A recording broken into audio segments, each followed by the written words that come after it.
ابھی تو ابراہیم خلیل اللہ نہ بنے تھے، اسماعیل ذبیح اللہ نہ ہوئے تھے، موسیٰ کلیم اللہ نہ ہوئے تھے، یوسف علیہ السلام کا حسن بھی ابھی مشہور نہ ہوا تھا، عالم ارواح تھا۔ رب کائنات نے سب نبیوں کو جمع فرما لیا اور ان سے وعدہ لے رہا ہے اور فرما رہا ہے کہ محبوب ذرا یاد تو کرو۔ اس سے پتہ یہ چلتا ہے کہ جو محبوب کو یاد کروایا جا رہا ہے، پتہ یہ چلا کہ محبوب پہلے ہی تھے اور دیکھ رہے تھے، سن رہے تھے۔ اسی لیے تو رب کعبہ اپنے محبوب کو یاد فرما رہا ہے، محبوب ذرا یاد تو کرو جب عالم ارواح میں ہم نے سب نبیوں کو جمع کیا تھا اور ان سے ایک وعدہ لیا تھا۔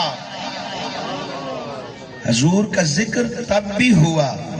جب انبیاء بھی نہ آئے تھے، اور اللہ نے وعدہ کیا لیا؟ جب میرا محبوب آ جائے تو ان کے ہاتھ پہ ہاتھ رکھ کر ایمان لے آنا، تاکہ اہل کتاب کو پتہ چل جائے، یہود و نصارہ اس بات کو جان لیں، جو مصطفیٰ کے زمانے میں تھے کفار، وہ بھی اس بات سے واقف ہو جائے کہ اب وہ آ گئے ہیں جو جانے پہچانے ہیں، جن کا ذکر آدم علیہ السلام نے کیا، جن کا ذکر ابراہیم خلیل اللہ نے کیا، جن کا ذکر موسیٰ کلیم اللہ نے کیا، جن کا ذکر توریت میں بھی تھا، جن کا ذکر حضرت عیسیٰ علیہ السلام نے کیا، جن کا ذکر انجیل میں بھی تھا، جن کا ذکر انبیاء کرتے چلے آ رہے تھے۔ اب وہ آ گئے ہیں جن کے لیے رب نے اس بزم کائنات کو سجایا ہے۔ رب کائنات اپنے نبیوں سے وعدہ لے رہا ہے کہ جب وہ آ جائے تو ان کے ہاتھ پہ ہاتھ رکھ کر ایمان لے آنا۔ تو جس رب نے نبیوں سے وعدہ لیا ہے اور اتنی سختی فرمائی ہے، اگر ہم ایمان نہ لائے نبیوں کے امتی ہو کر تو ہمارا کیا حشر ہوگا۔ اس لیے کہا تو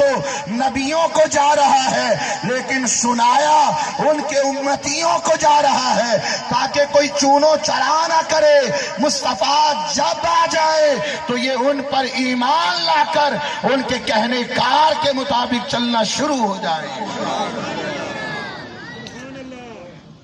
اسی لیے اللہ نے فرمایا کہ محبوب جانے پہچانے تھے،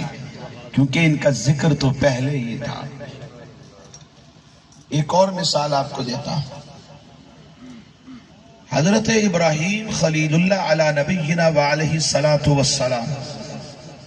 حکم ہوا پیارے خلیل ہمارا گھر تعمیر کریں، کعبۃ اللہ تعمیر کیا، کیونکہ جب طوفان نوح آیا تھا تو حضرت آدم علیہ السلام نے جس کعبۃ اللہ کو تعمیر کیا تھا اس کی بنیادیں آسمانوں پر اٹھا لی گئی تھی، کعبۃ اللہ ختم ہو گیا تھا۔ جب طوفان نوح آیا، وقت گزرتا رہا، انبیاء آتے رہے، ابراہیم خلیل اللہ آ گئے۔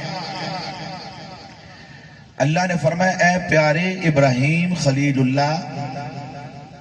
ہمارا گھر کعبۃ اللہ تعمیر کریں۔ اللہ کے حکم سے آپ کے بیٹے اسماعیل علیہ السلام نے اور انہوں نے مل کر کعبۃ اللہ تعمیر فرمایا۔ اور آپ جانتے ہیں ہم کسی سے گھر بنوائیں، ٹھیکیداری کروائیں یا وہ مستری بن کر آئے، جب وہ ہمارا کام کر دیتا ہے تو اجرت اس کی بنتی ہے۔ اجرت تو ان کی بھی بنتی تھی، وہ الگ بات ہے کہ جب ہم کوئی کام کرواتے ہیں تو سامنے والا ہم سے اجرت نہ بھی لے، وہ ایک الگ چیز ہے، یہ اس کی مرضی ہے، لیکن ہم کوشش کرتے ہیں کہ دے دینی چاہیے، سامنے رکھ دے، وہ نہ لے وہ ایک الگ بات، خالی صرف پوچھے نا، مروت میں نہ پڑھنے دیں اس کو دیں تاکہ وہ لے لے، کیونکہ نظام اس کا بھی چلنا ہے، بال بچے اس کے بھی ہیں، گھر بار اس کا بھی ہے، اہلیہ اس کی بھی ہے، ماں باپ اس کے بھی ہیں، بھائی بہن اس کے بھی ہے، رشتہ داریاں اس کی بھی ہے۔ جو کام کروایا جائے تو اس کی اجرت پوری دینی چاہیے۔ وہ الگ بات ہے کہ دینے کے باوجود وہ واپس کر دے اور نہ لے، اللہ اس کا بھلا کرے، لیکن دینی چاہیے۔ حضرت ابراہیم خلیل اللہ کی بارگاہ میں گویا ہوتے ہیں، گویا عرض یہ کرنا چاہتے ہیں، مولا تیرے حکم سے ہم نے تیرا گھر کعبۃ اللہ تعمیر کر دیا ہے، ہماری اجرت تو بنتی ہے لیکن ہم تیری بارگاہ سے اجرت کا سوال نہیں کر رہے، مولا تجھ سے صرف ایک چیز مانگ رہے ہیں، اور وہ کیا ہے؟ ربنا وابعث فیہم رسولا، اے مولا کریم ہم تجھ سے وہ رسول مانگتے ہیں جو تیرے محبوب رسول ہے، وہ ہماری جھولی میں ڈال دے، یعنی وہ ہمیں عطا کر دے، ہماری اولاد سے بھیج دے۔ رب کعبہ نے وہ دعا قبول فرما لی۔ حضرت ابراہیم علیہ السلام کے دو بیٹے تھے، ایک اسحاق علیہ السلام تھے جو حضرت بی بی سارہ رضی اللہ تعالی عنہا سے پیدا ہوئے، اور دوسرے اسماعیل ذبیح اللہ تھے جو حضرت بی بی ہاجرہ رضی اللہ تعالی عنہا سے پیدا ہوئے۔ اسحاق علیہ السلام سے رب کائنات نے انبیاء بھیجے، بنی اسرائیل کے جتنے انبیاء آئے وہ سارے کے سارے اسحاق علیہ السلام کی اولاد سے آتے ہیں، اسماعیل علیہ السلام کی اولاد سے کوئی نبی نہیں آیا سوائے میرے اور آپ کے آقا و مولا محمد مصطفیٰ صلی اللہ علیہ وسلم کے۔ آپ آخری نبی بن کر اس دنیا میں جلوہ گر ہو گئے۔ سرکار کی آمد، حضور کی آمد، مکی کی آمد، مدنی کی آمد، محمد مصطفیٰ، ہاتھ اٹھا کر سب بولے محمد مصطفیٰ، احمد مجتبیٰ، آمینہ کا لاڈلا، شاہ ہے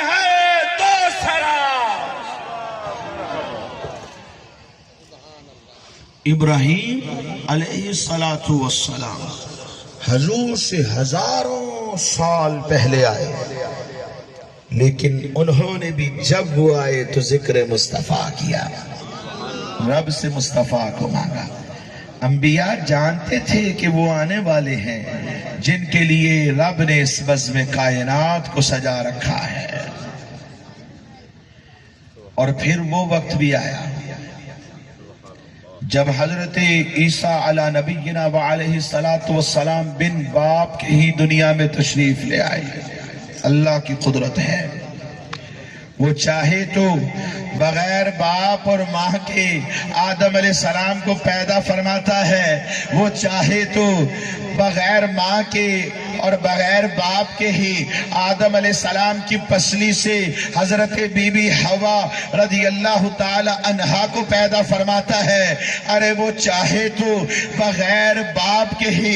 ایک عورت سے حضرت عیسیٰ علی نبینا وعلیہ السلام کو پیدا فرماتا ہے۔ وہ قدرتوں والا ہے، وہ اختیارات والا ہے، وہی ہمارا رب ہے، وہ خالق و مالک ہے، وہ جس کو جو چاہتا ہے وہ عطا کر دیتا ہے، اور جس سے چاہتا ہے واپس بھی لے لیتا ہے، وہ جس کو چاہتا ہے دنیا میں عزت اور رتبے دیتا ہے، اور جس کو چاہتا ہے ذلت و رسوائی میں مبتلا بھی کر سکتا ہے۔ وہی فرما رہا ہے قل اللہم مالک الملک تؤتی الملک من تشاء وتنزع الملک ممن تشاء وتعز من تشاء وتذل من تشاء بیدک الخیر انک علی کل شیء قدیر۔ تمام خیریں، تمام بھلائیاں اس کے ہاتھ میں ہے، کیونکہ وہ ہر چیز پر قادر ہے، وہ جس کو چاہے عطا کرتا ہے۔ ارے اسی رب نے تلک الرسل فضلنا بعدهم علی بعد، وہی فرما رہا ہے یہ وہ رسول ہیں جن میں سے ہم نے بعض کو فضیلت بخشی ہے۔ مفسرین